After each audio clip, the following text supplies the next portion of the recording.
Have you ever forgotten your phone? When did you realize you'd forgotten it? I'm guessing you didn't just smack your forehead and exclaim damn apropos of nothing. The realization probably didn't dawn on you spontaneously. More likely, you reached for your phone, pawing open your pocket or handbag, and were momentarily confused by it not being there. Then you did a mental restep of the morning's events. Damn. In my case, my phone's alarm woke me up as normal, but I realized the battery was lower than I expected. It was a new phone, and it had this annoying habit of leaving applications running that drained the battery overnight. So I put it on to charge while I showered instead of into my bag, like normal. It was a momentary slip from the routine, but that was all it took. Once in the shower, my brain got back into the routine it follows every morning, and that was it. Forgotten. This wasn't just me being clumsy, as I later researched. This is a recognized brain function. Your brain doesn't just work on one level. It works on many. Like when you're walking somewhere, you think about your destination and avoiding hazards, but you don't need to think about keeping your legs moving properly. If you did, the entire world would turn into one massive hilarious QWOP cosplay. I wasn't thinking about regulating my breathing. I was thinking whether I should grab a coffee on the drive to work. I did. I wasn't thinking about moving my breakfast through my intestines. I was wondering whether I'd finish on time to pick up my daughter Emily from nursery after work, or get stuck with another late fee. This is the thing. There's a level of your brain that just deals with routine, so that the rest of the brain can think about other things. Think about it. Think about your last commute. What do you actually remember?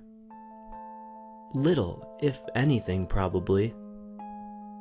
Most common journeys blur into one, and recalling any one in particular is scientifically proven to be difficult. Do something often enough and it becomes routine.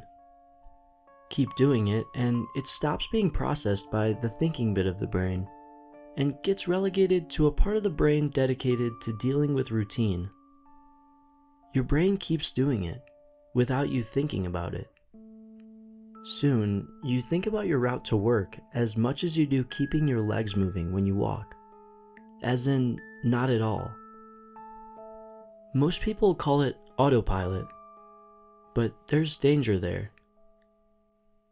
If you have a break in your routine, your ability to remember and account for the break is only as good as your ability to stop your brain going into routine mode.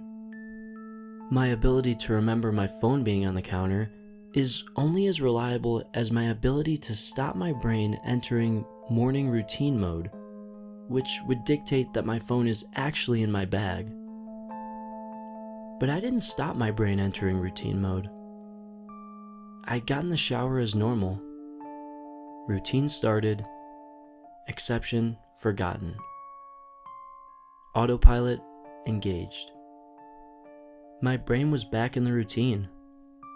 I showered. I shaved. The radio forecast amazing weather.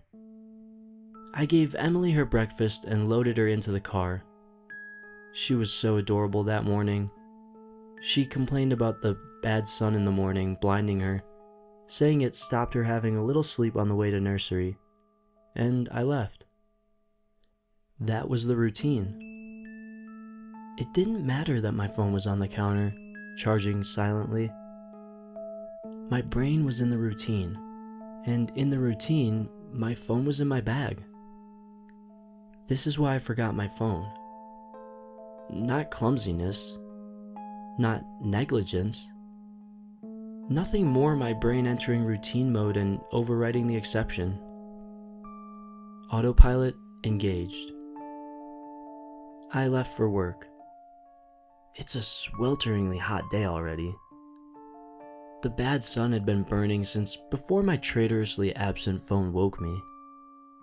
The steering wheel was burning hot to the touch when I sat down. I think I heard Emily shift over behind my driver's seat to get out of the glare. But I got to work, submitted the report, attended the morning meeting. It's not until I took a quick coffee break and reached for my phone that the illusion shattered. I did a mental restep. I remembered the dying battery. I remembered putting it on to charge. I remembered leaving it there. My phone was on the counter. Autopilot disengaged. Again, therein lies the danger. Until you have that moment, the moment you reach for your phone and shatter the illusion, that part of the brain is still in routine mode. It has no reason to question the facts of the routine. That's why it's a routine. Attrition of repetition. It's not as if anyone could say, "Why didn't you remember your phone? Didn't it occur to you? How could you forget? You must be negligent." This is to miss the point. My brain was telling me the routine was completed as normal, despite the fact that it wasn't. It wasn't that I forgot my phone. According to my brain, according to the routine, my phone was in my bag. Why would I think to question it? Why would I check? Why would I suddenly remember, out of nowhere, that my phone was on the counter? My brain was wired into the routine, and the routine was that my phone was in my bag. The day continued to bake. The morning haze gave way to the relentless fever heat of the afternoon. Tarmac bubbled. The direct beams of heat threatened to crack the pavement. People swapped coffees for iced smoothies. Jackets discarded, sleeves rolled up, ties loosened, brows mopped. The parks slowly filled with sunbathers and barbecues. Window frames threatened to warp. The thermometer continued to swell. Thank God the offices were air-conditioned. But, as ever, the furnace of the day gave way to a cooler evening. Another day, another dollar. Still cursing myself for forgetting my phone, I drove home. The day's heat had baked the inside of the car, releasing a horrible smell from somewhere. When I arrived on the driveway, the stones crunching comfortingly under my tires, my wife greeted me at the door. "Where's Emily?" Damn. As if the phone wasn't bad enough. After everything, I'd left Emily at the damn nursery after all. I immediately sped back to the nursery. I got to the door and started practicing my excuses, wondering vainly if I could charm my way out of a late fee. I saw a piece of paper stuck to the door. "Due to vandalism overnight, please use side door. Today only." Overnight? What? The door was fine this morning. I froze. My knees shook. Vandals. A change in the routine. My phone was on the counter. I hadn't been here this morning. My phone was on the counter. I'd driven past because I was drinking my coffee. I'd not dropped off Emily. My phone was on the counter. She'd moved her seat. I hadn't seen her in the mirror. My phone was on the counter. She'd fallen asleep out of the bad sun. She didn't speak when I drove past her nursery. My phone was on the counter. She changed the routine. My phone was on the counter. She changed the routine and I'd forgotten to drop her off. My phone was on the counter. 9 hours. That car. That baking sun. No air. No water.